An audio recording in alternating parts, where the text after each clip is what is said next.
Hey YouTube comic community, this is Jimmy the Geek Aficionado, and I have returned from way down south in Chicago with a really cool haul. If you're familiar with the Chicago area, you might be familiar with a store chain called Graham Crackers Comics. They've pretty much got them all over the place. They get them in all the suburbs, except for up north where they don't have anything up in my area. It's pretty much like the city, and then west, and south, and southwest. And then they go like, I think they've got a couple up in Wisconsin. Anyhow, they've got stores all over the place, and I was buying a car with my wife. So way out of my area, we found something that we liked. Went over to get it, and found that there was not one but two graham crackers in the area. So she left with her new ride, and I stayed in the area to go hunting. And I found some super cool stuff. So we're gonna start this off. I found some new books, and I found some older books. And so the first store that I went to, this is what they had. They have these on the wall still. I don't know which one this is, but it is a red Sonia with a Linsner cover, and it's this red pencil. Red rendered pencil sketching, just really great. If you're not familiar with Frank Cho and his great convention sketches and such, they turned him into some of the covers. He'd been posting these before, and there's I want to say that there's 10 of them, and I don't know if it's just for this issue, and I have to figure this out. I have to find out because they're so good. As you can see here, like hang on, I had to unfriend someone, she's walking around with apps. That's hysterical. But Frank Cho, he does these, and they're so good.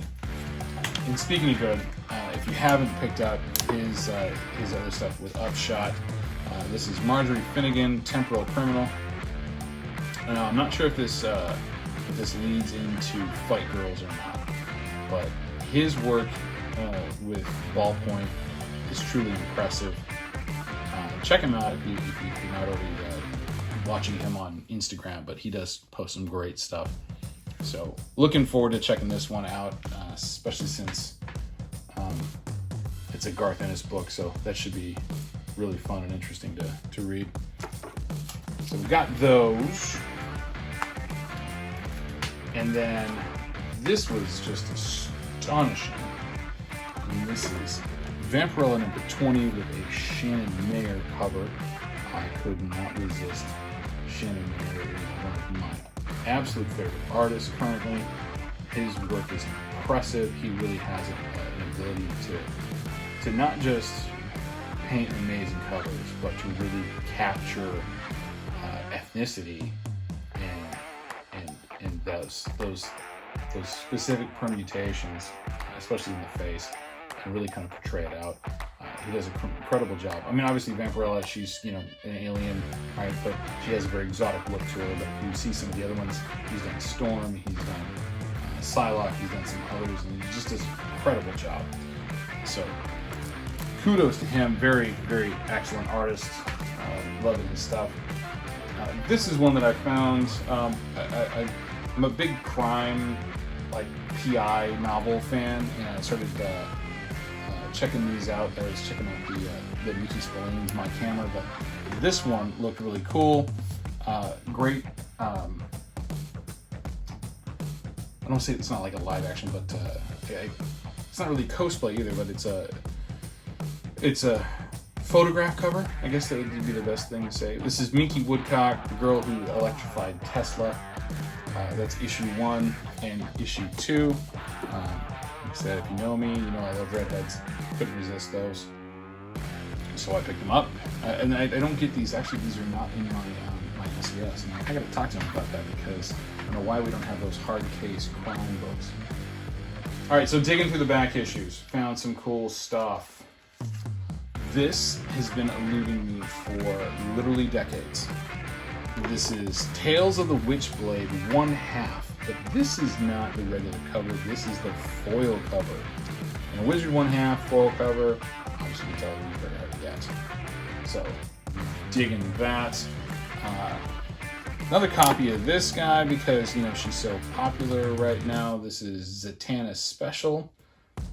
This also happened at the time of the history of the DC Universe, so deep into the 80s, but it's a triple-sized adventure. So, very cool. Like I said, I did have another copy of it already, but I think it was more of a beater. And that's a much nicer looking book.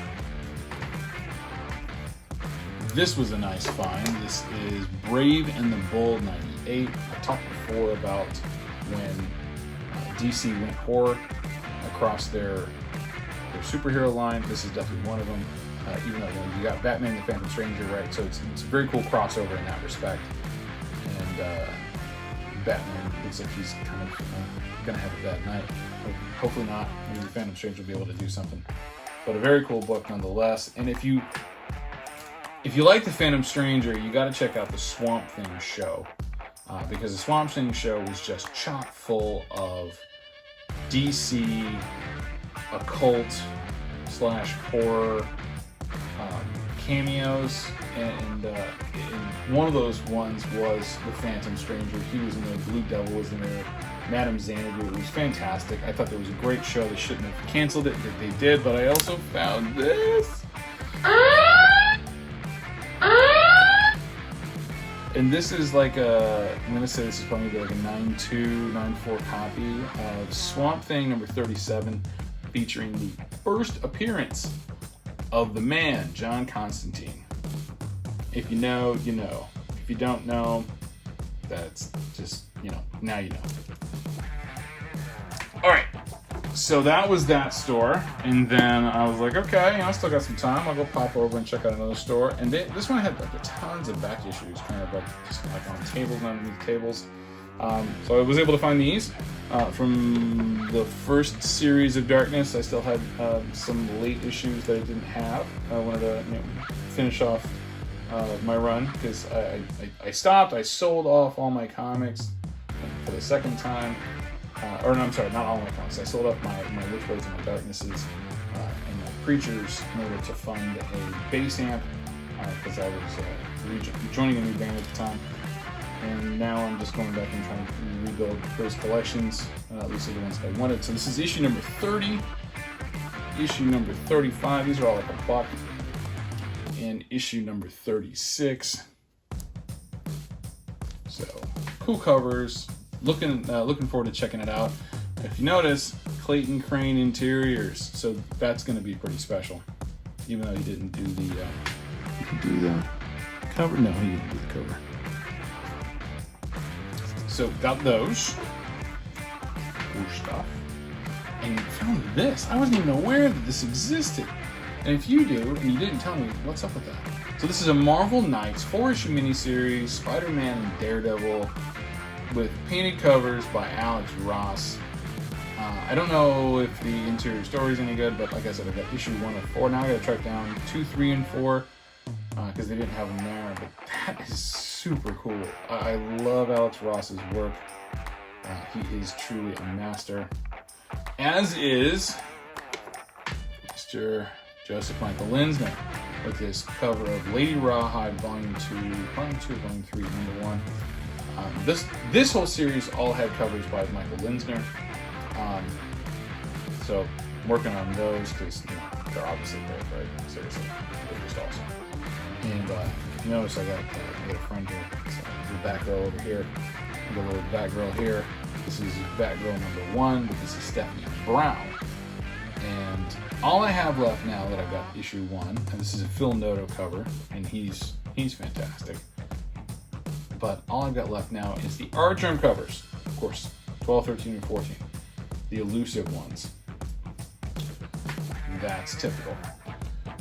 Okay, one last book. This was up on the wall, and I gotta be honest with you, I probably paid more for it than I wanted to pay for it, but I have yet to find a copy of it out in the wild. It wasn't super overpriced, so this wasn't overpriced. I think it was a good comparable price, but glad to finally have a copy of it. It's Marvel Ultimate Spider-Man number 1 first print, not the KB toys, not anything else. This is the first print. This is the beginning of the Ultimate Universe, where Miles Morales came from, and the maker, who's the Ultimate Universe, Reed Richards. This is, to me, this is an epic book, right? Because this relaunched Marvel characters in a different way that, gave the creators a bit more of a blank canvas to work with the characters. I think they rushed some things, and I think they really did a poor job with things like when they destroyed the entire universe. Not like the thing at the end, for the Secret Wars, but before that, when they had the flood and they murdered half the X-Men and a handful of the other ones. I think that it was a bad job the way they did that. But a lot of good things came out of it, right? The Samuel L. Jackson, Nick Fury came out of this. The Triskelion came out of this. So a lot of contemporary components that we see that have played into the MCU actually came from the Ultimate Universe. So there's something about it that I think is still really good and valuable. So we got this one. I'm actually on the lookout for the white variant with the little red no symbol on it, because that's gone down from the crazy prices it was at before. So if I can find one of those, I'll be a happy camper. Well, that's it for my haul. Thanks to everybody for watching, for clicking play on the video, for subscribing to the channel, and ring that notification bell, and you will know when I find some more cool stuff. Thanks a lot, and we'll see you soon.